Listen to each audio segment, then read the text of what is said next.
Town, the Honorable Daniel Cummings.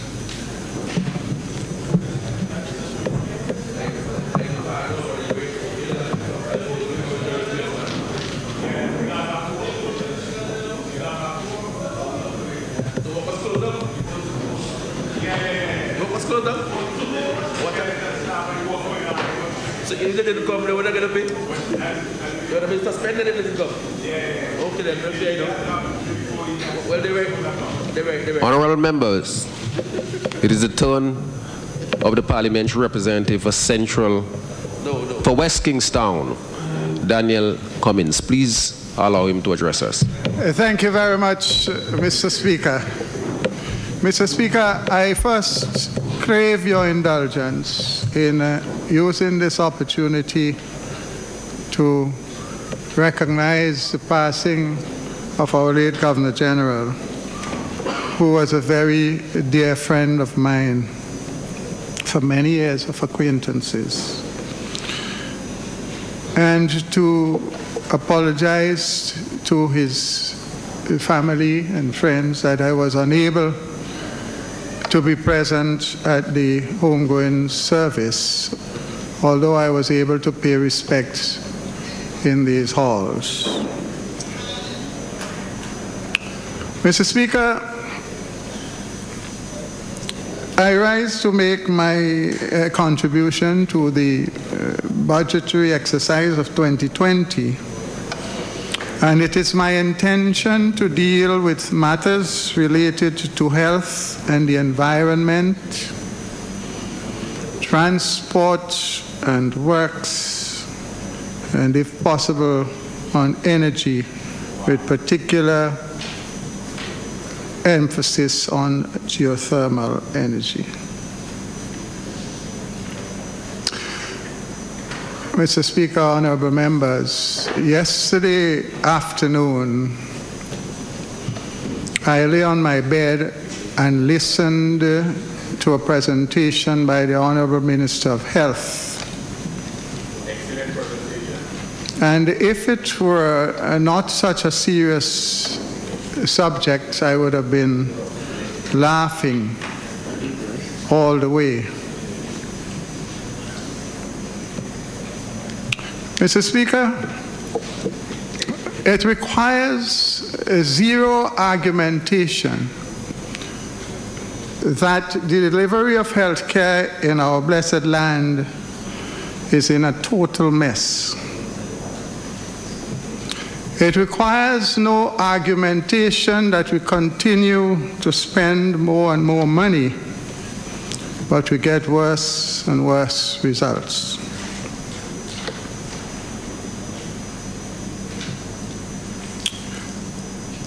Mr. Speaker, I wonder what was happening in the mind of the Honorable Minister when he used chemistry to explain why the facility at Georgetown is best placed there. I am a scientist and a trained engineer, and I cannot understand what his training would be that will allow him to make such a weird analogy. Mr. Speaker, St. Vincent is a small country, very small country, with extremely limited resources.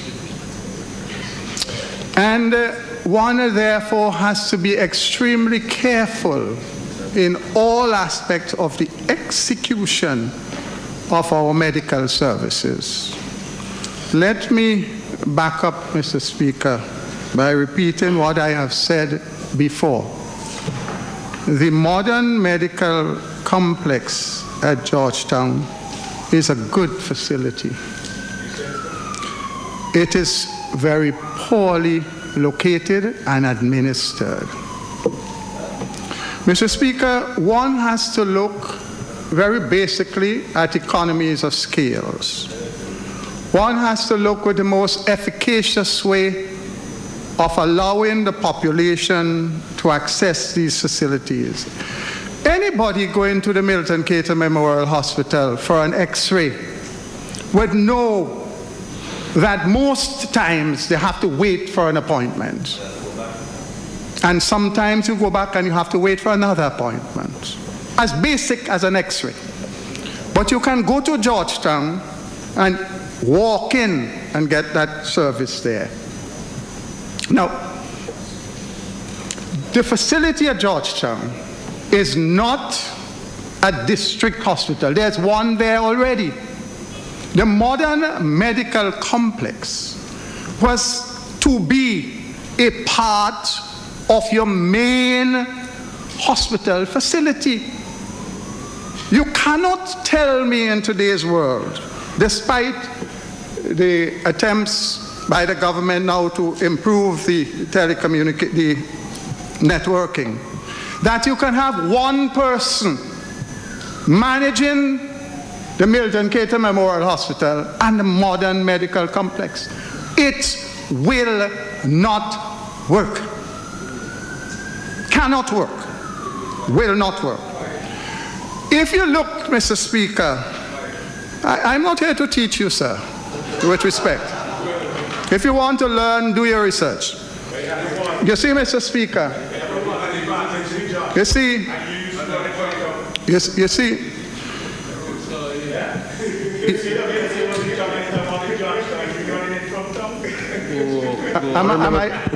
Please proceed. Oh, thank you, Mr. Speaker. Mr. Speaker, you know, I hear the minister glibly stating that there are issues of scheduling services and the hours during which certain categories of workers are engaged, and the cost of overtime. You know, Mr. Speaker, sometimes one wonders if we have been in hibernation for the past 19 years. In the Ministry of Health and the Environment, there is a report on an exercise requested by this Unity Labour Party government for the restructuring of healthcare delivery, with particular emphasis on the Milton Cater Memorial Hospital.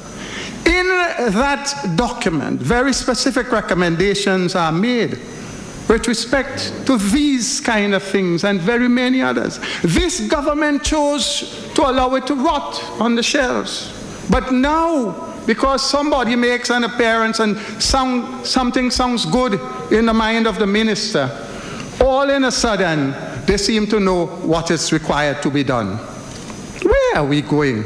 You know, when I grew up, Mr. Speaker, we as kids, we had a saying, when fowl never lay, and it defecated and it looked white, it turned around and cackled and said, lay an egg. And this is the kind of thing that comes to my mind when I hear the pronouncements from this Minister of Health. You know, really, Mr. Speaker, the matters related to health are too important.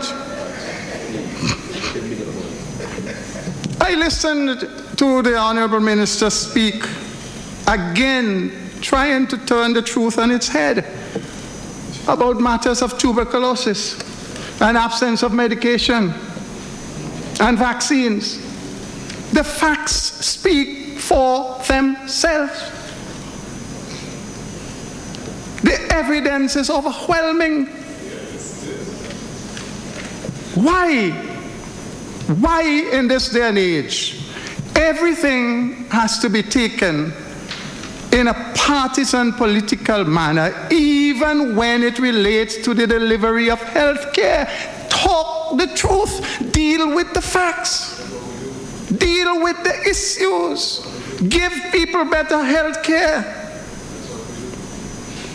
Mr. Speaker,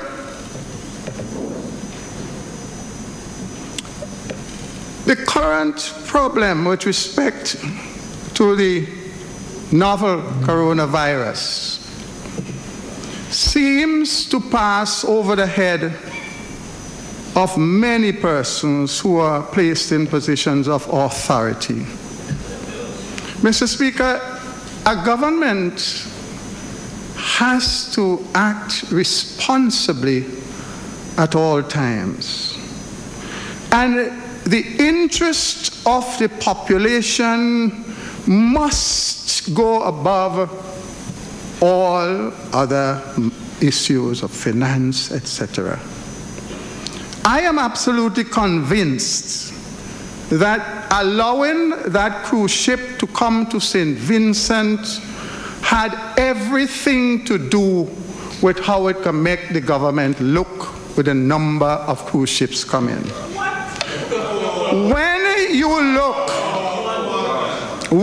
look, Mr. Speaker, at the evidence before this government, when you look Mr. Speaker, at the evidence if the honourable member would give way. When you look at the evidence before... He's asking Mr. Speaker, he's asking you to give way. But you see my response. Okay. When you look... alternatively raise on a point of order, Mr. Speaker? Yes, what's the point of order? The point of order is that the comment which was just made by the honourable member is not fair to the government of St. Vincent and the Grenadines. He is saying that we did not take a responsible approach and in relation to our decision on the cruise ship, and that is absolutely not factual, and the truth and the wisdom of our approach was borne out by later checks which were done in other jurisdictions in relation to that cruise ship. Mr. Speaker, it is unfair for the honourable member to be suggesting... You can't make a commentary. I think what you said is sufficient. Fine. The minister is saying that you are making an irresponsible comment, that you are essentially saying that they disregarded the health of the people of St. Vincent and the Grenadines with the sole intent of adding to the cruise ship numbers. That's a serious charge. And they wouldn't allow me to make my point, Mr. Speaker. You see, the truth is very hurtful, you know. Mr. Speaker, we all know that before the cruise ship comes here, information is supplied about what is happening on the ship. We are told that there were 23 persons affected by upper respiratory problems. We are advised that the number then was more than 100, not 23. We are further advised. But when Mr. you say Speaker, we, you're speaking about whom? This country and the government. You see, if information, No, but you don't need to respond. You don't really don't need to respond. Mr. Speaker, some people don't realize that in this world, information is easily available, not just by those in authority. But, Mr. Speaker, more importantly, because of the information available to the agents of that cruise ship, for the first time, they made sure that people working for them were given hand sanitizers and other stuff to protect them from what they potentially were coming into contact with. You see, Mr. Speaker? Hand sanitizer. Mr. Speaker, let me go on this matter, you know. No, but honourable member, could a hand sanitizer protect against the coronavirus? Well, Mr. Speaker. No, please. Mr. Speaker. No, because I don't want us to do that. Mr. Speaker, Tari, you see, the truth is a funny thing. No, but Mr. Speaker, please allow me to to make my point, and then your question may not be necessary. No. But all I'm saying to you is this: I agree with you that the truth is a very important thing. We cannot. The mere assertion that the truth is a very important thing does not establish the truth. And I think where you are saying that this government or any government would allow a ship to come into this port where it is clearly established by the World Health Organization that a particular virus creates real problems for people simply because it wants to pad its cruise arrivals. I mean, that's a serious charge. Mr. Speaker, I started by saying it is my conviction And I am going on going on to explain why it is my conviction. Mr. Speaker, so a conviction, the conviction is not necessarily the truth. It's just a conviction. There is no information that suggests that anybody on that ship had the coronavirus. But let me, hold on. There is no, but Mr. Speaker, one has to understand what is happening globally with respect to this virus.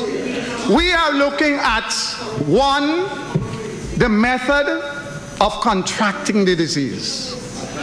Two, the time it takes before a person is infected, before 7, some people say 9 to 14 days before you start seeing some symptoms. People are epidemiologists. The experts, Mr. Speaker. The experts vary. Some say 7, some say 9 to 14 days. Some say 2 to 14 days. The point is, Mr. Speaker, if you have such an unusually high number of persons coming on a ship, over 100 people on a ship, suffering with the same type of illness. How many people on the ship? That's a significant number. That is about to have over 100 persons. That's about 2% of the people on the ship. A very significant number. A very significant number. Now, Mr. Speaker, you see, Mr. Speaker, let the honourable parliamentary representative from West Kingston please speak, please. If those persons, you see, Mr. Speaker, if those persons had the coronavirus, what would that have meant for us as a people? It's not just a matter, it is not just a matter of those taxi drivers. It's not just a matter of the immigration people. It's a matter that concerns all of us as Vincentians. All of us. And the information on the rate of growth of this particular virus and the method by which it is spread, and given the globalized world that we live in, where people come from all over the world on these cruise ships, it was sufficient for the government, in the interest of the people of this country, as has been done under similar conditions by our neighbors in St. Lucia and Dominica, to say, no, that ship must not come here because we cannot take the risk. That is my point. That is my point. Speaker, I rise on a point of order, Mr. Speaker. What's the point of order? Section 36, contents of speeches, subsection 5. No member shall impute improper motives to any member of the House. The honourable member has imputed improper motives to all the members on this side as the government of the country. And I ask you that he withdraw the statement that he made, whether it's his opinion or not, that the government allowed the ship to come in just to build our tourist numbers. I ask for a withdrawal of the statement, Mr. Speaker. According to the... but seriously, I think, and this is why I checked the parliamentary representative on it, because you cannot simply say it is your opinion, and in keeping... Honourable members, please. I mean, look, what is good for all of us is good for all of us. We cannot impugn the motives, and the rule says that. And unless the parliamentary representative can say that, look, I have incontrovertible evidence that this ship has been taken out of the stream, all of these people have been taken off the ship, I think it is improper for him to say so. And I think that the Honourable Minister of Works is correct in saying that he is in contravention of the rule and should withdraw the statement. I don't see how it is proper for any member of this parliament to say that a government allowed a ship into a country in clear which with the potential to affect the health of our people, simply, only to pad its numbers. That is improper. No, that is improper. He should withdraw it. Huh? No, he said that. I didn't say it. He said that the sole reason for doing it was they neglected the caution because they were more concerned with their numbers, their cruise ship numbers. That's what he said, Honorable Leader of the Opposition. That's what he said, and I immediately checked him on it because I thought it was strange for him to say that. Excuse me? He did not say that he ignored the caution. He did. Listen to me. Listen to me. I don't know why we're going to dance around this now.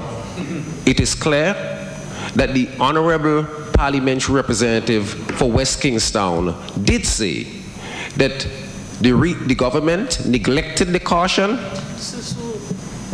and they did it for the sole reason that they want. You want to tell us precisely what the words that he used? Whether he said neglected the caution or threw caution to the wind, whatever he said, the clear and direct understanding of what he said was that this government, for the sole reason of trying to lift its cruise ship numbers, allowed a potential environmental catastrophe by allowing this ship in. Come on now, Honorable Senator. No, please withdraw this statement. As requested, Mr. Speaker, I withdraw the statement. Thank you. And I will simply say... I appreciate that very much. And I will simply say that the action of the government in allowing the cruise ship to come here, in my opinion, was callous and reckless. Well, I think he can say that. I think he can say that. Callous and reckless. That's his opinion. And I've given you all the reasons why I think so.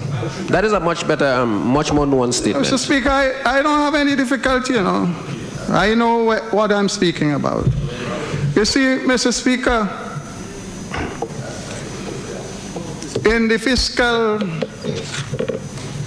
issues of the budget address, we see some fees, oh yes, increased, albeit for private persons. But we know, Mr. Speaker, that in operation of the hospital, many persons have to appear as private persons to get access to certain use of the hospital. Mr. Speaker, but why focus at this time at additional fees instead of focusing at improved services? I mean, I know many persons who are forced to pay $5 to get some tablets, and when they go, they get about $2 worth of tablets because the others are not available in the hospital. The issue here is not about increasing fees. It's about improving the service to the people, and that is why a new Democratic Party government, soon to be, will introduce a national health insurance service. That's where it's at. So that the average man will be guaranteed certain basic services without having to beg anybody for it, without having to do barbecues and so on just to do a blood test. You know?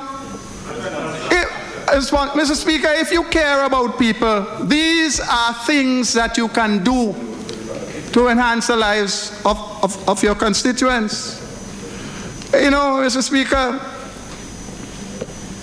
when in the last election the New Democratic Party said it was going to start with rehabilitating 1,000 acres of lands in bananas, the other side came out and said they're going to do 2,000. I'm not aware that they did too.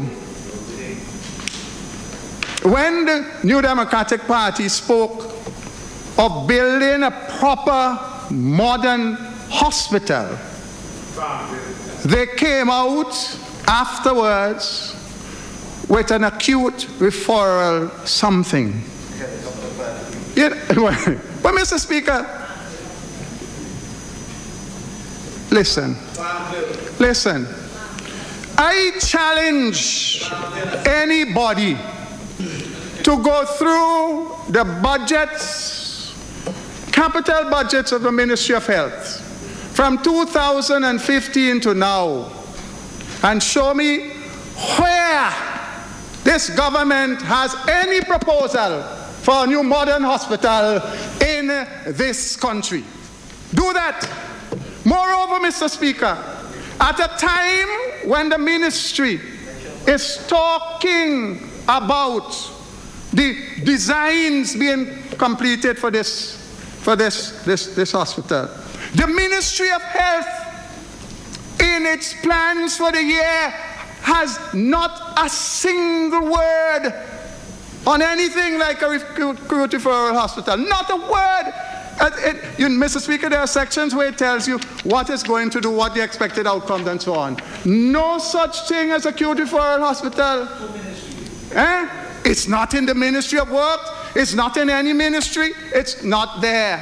I heard the Minister of Finance talk after I mentioned in the estimate debate about it being locked into something. Try again. Try again. I mean, Mr. Speaker, what is even more painful about this? It takes this government roughly 8 years to move a project from concept to reality. Some take longer, some take less. And if they were serious about this hospital, Mr. Speaker, nearly 4 years after the last election, not a single word, but alas,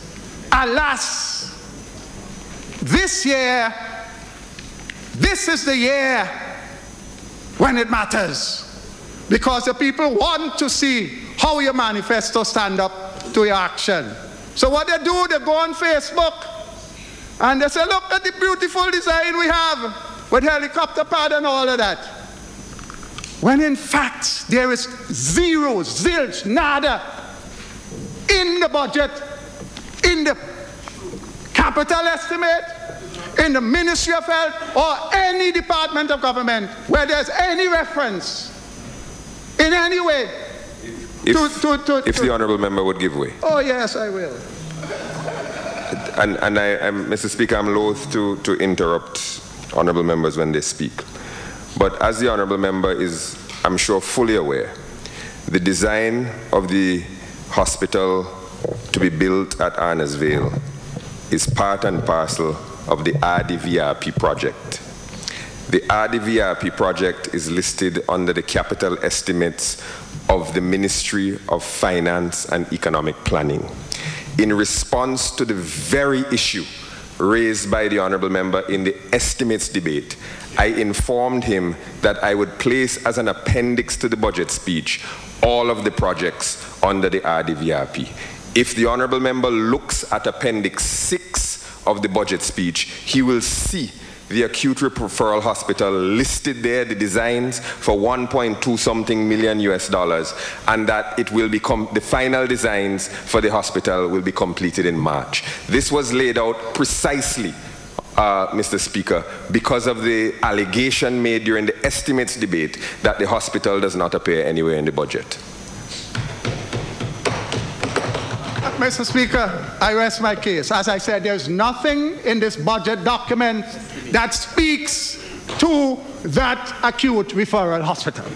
And only at my prompting, they tried to slip it in. You know, Mr. Speaker, you want to tell me, anybody who has common sense want to tell me that if you can go on Facebook and promulgate this magnificent project, your Ministry of Health will not have a word on such a project? Man, fool the talk, man. Fool the talk. OMG. Fool the talk. Oh my God. Oh my God. You see, Mr. Speaker? Let the honourable member speak, please. No. It's in the same way we can rush to say we're breaking ground for a sporting facility. When over 19 years, nothing has happened. You know, Mr. Speaker, so many aspects of this budget speak to the narrow, divisive, vindictive partisan politics exemplified by this government.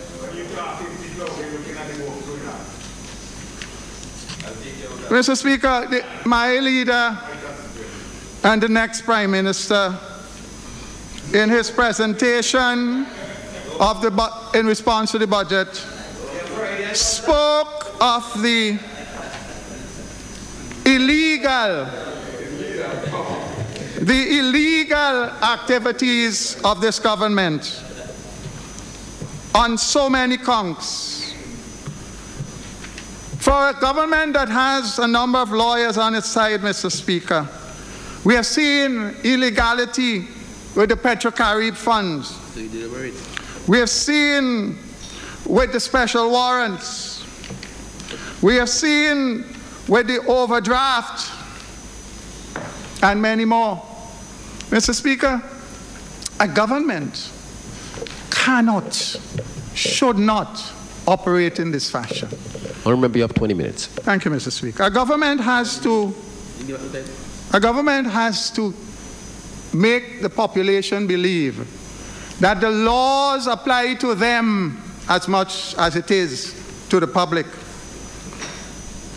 And Mr. Speaker, this illegality and this one-sidedness goes throughout the society. When one looks at the recent shooting by a public servant, as alleged and before the court, one simply has to look and see for somebody who is charged with murder. That's my understanding. You see him coming out of the court, not even a handcuff on his hand. He is allowed to wave like a... Mr. Speaker,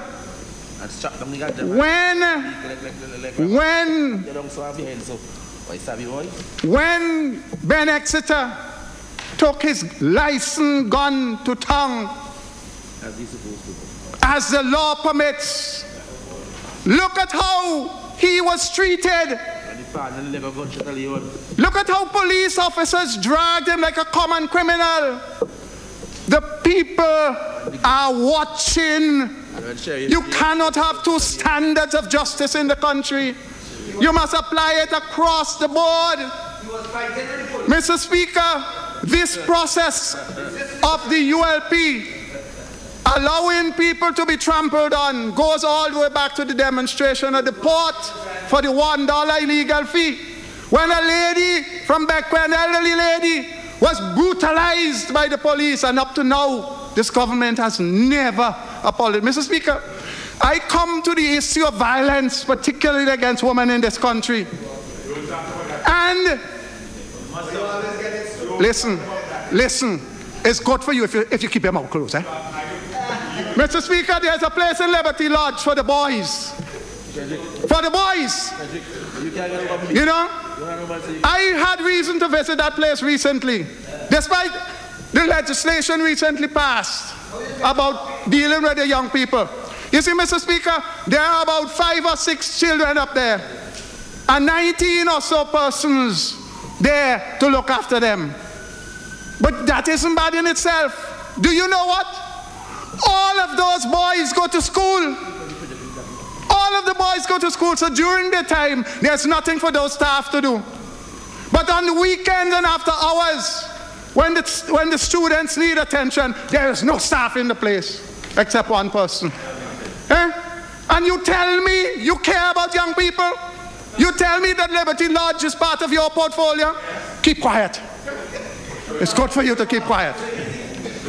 Mr. Speaker, the issue of ports. The issue of ports, Mr. Speaker. This government sat on so many reports that said that the Kingston port needed urgent repairs. Since in the time of NDP, it was being prepared. They did nothing. Year after year after year, the conditions of the port reached the point. Instead of fixing it, they're going to put us in more debt to move out people and build a new port when it is relatively easy to fix the port. Order, please, Mr. Speaker. The honourable member is misleading the House. To say that the government did nothing is untrue. Sea Operations was employed and did significant repairs to the port at Kingstown about 3 years ago or 4 years ago. And the honourable member always gets his facts when he wants to. He can check that company and see the quantity and quality of work that they did on the port. So his statement that we did absolutely nothing is incorrect. Mr. Speaker, this government came into office in 2001. You would accept that they did something on the port? Yes. Very well. I'm not doubting that. But let me explain. What they did was too little, too late. And moreover, the very contractor recommended significantly more work following that disclosure, and they did nothing further. So I am saying that they deliberately allowed the port to deteriorate to the point where it has to be abandoned. And that is recklessness in itself. We don't have money that we can fly every Monday morning and doing capital projects of this magnitude. You look at, and but it's not just in Port Kingston. Go to Canawan and the Grenadines. It's the same principle. They neglect the infrastructure for so long and wait until an election is coming to come up with a project to say they're going to start, when everybody knows those projects can't start anytime soon. Can't start anytime soon. Look at what's happening. If you look at the budget on page 689 in the estimates for road very recently built from Belmont to Creek Corner, they put in a sum for maintenance after a few months to maintain a road they just built. This is a kind of wanton waste of our resources that nobody can afford, especially an impoverished country like ours. We cannot afford these kind of things. The same thing happened with the South Leeward Highway.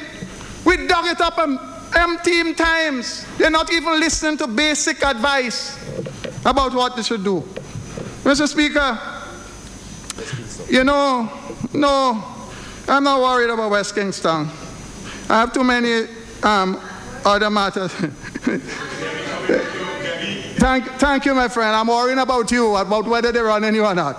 Mr. Speaker, Mr. Speaker, because you're my friend, you know. Mr. Oh, yes, that's my friend. Yeah. Mr. Speaker, we hear talk about citizens by investment. Everybody knows that the OECS and other countries have benefited tremendously. But this government wants to tell us about risks and other things associated with the Citizens by Investment program. Compare this, Mr. Speaker. You bring an AIMS here. All the information is out there about this thing that looks like a Ponzi scheme. I call it a phantom project. They laugh at me. What is it today? Not only you bring him here, when the intelligence said there are serious issues, he was allowed to build land, hotels on land so which they don't have title. He was allowed to not pay in like another's millions of dollars. He was given citizenship. And there are others like him, wives and others. And he wasn't living here. Look at the Petro-Carib, Mr. Speaker, with all the attendant risks that people warned about. They jumped into that, and they put the money outside of the law into an area where it cannot be accounted for. And they're talking about risk. The Citizens by Investment program, in contrast, is used by developing and developed countries around the world to good effect. You don't get nothing for nothing. What you need is a government that you can trust to implement the program. That is what you're all running from. You can't trust yourself to implement it. The New Democratic Party will do it and bring benefits to this country. Huge benefits. Benefits, huge. Thank you, my dear. I know you look after me. Yes. So you see, Mr. Speaker, I want to deal a little bit with traffic and the roads of this country. Imagine in Kingstown, on any given day, there's such a bottleneck. Back Street, Bit Street, you name it. Mr. Speaker, it doesn't require any serious analysis to show that there's a need for thinking outside of the box. We spoke on so many occasions about having a bypass road, windward, leeward, that people who come in from either side and not having anything to do in the city can pass without going through and bulking up the city. Instead, this government chose pie in the sky, a cross in the top of the island that has two beginnings and no end. Mr. Speaker, I want to make some suggestions that the new Democratic Party government is going to implement when it comes into government soon. You know, it doesn't take a lot of imagination to see that we're wasting precious land in Kingstown with single-level parking places. A waste of resource. The time has long passed to become involved in the private sector, with the private sector, in building 3 or 4 levels of parking facilities in Kingstown. The time has come to look at the way people park their vehicles all day on the same spot on the streets of Kingstown. The time has come for us to disallow parking of vehicles on the highways. I mean, any civilized society knows that that's a no-no.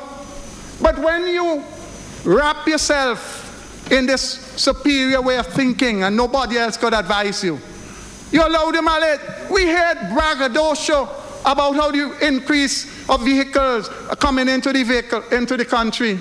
But what are you doing to make provisions for that? What are you doing about it? These are basic things. Mr. Speaker, crossing the E.T. Joshua Airport, they make it look as though they're doing you a favor. I found myself coming from the windward side in the afternoon twice and drove up past the bridge only to stop there by a police to tell me, no, you can't go that way, they're only allowed to come one way. And they don't even come by the junction to stop me before I come in, and then I catch everything to get back to go around. What is wrong with us as a people? Why aren't they looking after the interests of people and doing very basic things to allow, you know, the difference, the opening up of that crossroad, the difference that will do, you know, is amazing, Mr. Speaker. But you don't have to be worried. If you care about people, you will do it. Mr. Speaker, the geothermal project. The geothermal project. You know, the New Democratic Party, since Jeremiah Scott was the minister, started a study and did a number of tests and identified possible sites for geothermal energy in this country. And the best sites were identified on the north leeward side of the island. They were identified. This government decided, as usual, when the horse already bolted, when other countries already gotten grants and so forth, they're jumping in. We try to advise them about the risks and the proper method of doing it. But you know, our words don't count. And all we are hearing now, Mr. Speaker, is after drilling 1, 2, and 3. First, we should have had this power last year, I believe, or 17. The reality from the technical experts is not encouraging. It's not, as I've mentioned, this pains me to say it. This is hurtful, because if people would listen, when you have rock formation that has high heat, that's good. But if the rock is not sufficiently fissured to allow for the flow in and out of water to absorb the steam, it is useless. And there's nothing you can do about that if the site is not suitable. This thing about pumping pressurized water is a joke. It's a joke. If the rock is not suitable, it's not suitable. And again, you don't have to be an expert to know that. It's common sense. And this is a sad indictment on us as a people because they're not listening. We have invested a lot of money in building dam and building pad and building all kind of things. We're going ahead, we're not listening. But it's who has to pay for it? It's all of us. And it is a scary, scary thing. Even with the use of solar PV, Mr. Speaker, I'm tired of talking about how we're doing this thing. When Argyle was being built, I implored this government, for God's sake, use the roof to put up solar panels so you reduce the energy costs of all that space you have to air condition. We're looking to put panels on the ground where the maintenance cost is so high and subject to damage and all of that. I mean, what is wrong with us? Why don't we learn from other people and understand that we're all in this boat together? But as soon as the idea comes from this side of the house, it must be thrown out. Mr. Speaker, over the years, I have offered, in the best interest of this country, my free advice on wherever I think I have a technical expertise. And in every single case, I have been laughed at. People think they know everything. I listened to the Honorable Member for South Leeward and Central Leeward. And sometimes I wonder if he is in fact the Deputy Prime Minister of this country. Because his utterances really make me worry about that. And he says, in relation to the Blackfish project, he says, we are behind time. It's not just on the Blackfish project, you know, Mr. Speaker. This UOT Labour Party government is behind time, period. On everything. They do not understand what is required to implement project properly, within time, within budget. They're full of talk and garb and hype. My father always reminded me, talk is cheap, it takes money to buy wine. And that is what is happening in this government. We are behind time, grossly behind time, in every sense of the word. You know, it's prophetic that it would come out of his mouth. Well, I wonder if the member would give way so I can It's very prophetic, Mr. Speaker, that it would come out of his mouth like that. You know? Clearly he's not giving way. Well, he wants his untruth to go through. You know, what is on? You said we are behind time with the Blackfish project. Let me explain it. We can't be listen, man. We have to have the experts from Japan come here. That takes time. Yeah. How we can? The experts have to tell us when they can. Mr. Speaker, I am very pleased. But you are the expert in everything. I am very pleased to be representing the people of West Kingstown in this Parliament. Unlike some boasts that I'm hearing here, I do not know the minds of the people of West Kingstown. And when this government gets brave enough to call the election, I know that the people of West Kingstown know what, as their elected representative in government, without any assistance from the coffers of this country, save and accept the $1,500 a month to run a constituency office, pay staff, rent, electricity, telephone, water. I have to do that and meet the needs of so many of my constituents, which I do quietly from whatever meager resources I have, with the help of friends and, of course, my dear wife. And I know that the people of West Kingstown, 3 minutes. Thank you, Mr. Speaker. The people of West Kingstown know that despite all the challenges occasioned by the mutilation inflicted in this house, and with the recent mishap on the highway, my commitment to the people of West Kingston is unswerving. So long as I have health and strength from above, I promise I will do all within my powers to make sure that hope is restored, that employment is created, that people's confidence will rise, that justice will be done, and that the government will operate fairly to all, regardless of their political affiliation. Mr. Speaker, as parliamentary representative in West Kingston, there are many things that I do, but you'll never hear me talk about them publicly. But whatever we do it to those with the greatest needs. Nobody can come to me and suggest that so-and-so shouldn't get because they don't support us. Life is too short for that. You don't go like some people who professing to be Christian and take people out of the job and put others because they're not supporting the party. That's not how you do it, not even in opposition, much more for government. We do not get resources of the state. We use our own resources and we use it to in the interest of the people, all of the people. Never before in the history of this country has there been an attempt by any government to divide the people so politically, where getting a job depends on having a red card. Mr. Speaker, many persons... Honourable member, you got to wrap it up. Yes, thank. Many persons, Mr. Speaker, seeking assistance to public assistance. The minute my name is associated with that application, it is in the dustbin. But that will go, Mr. Speaker. All of the people must have an equal opportunity. Thank you very much, Mr. Speaker.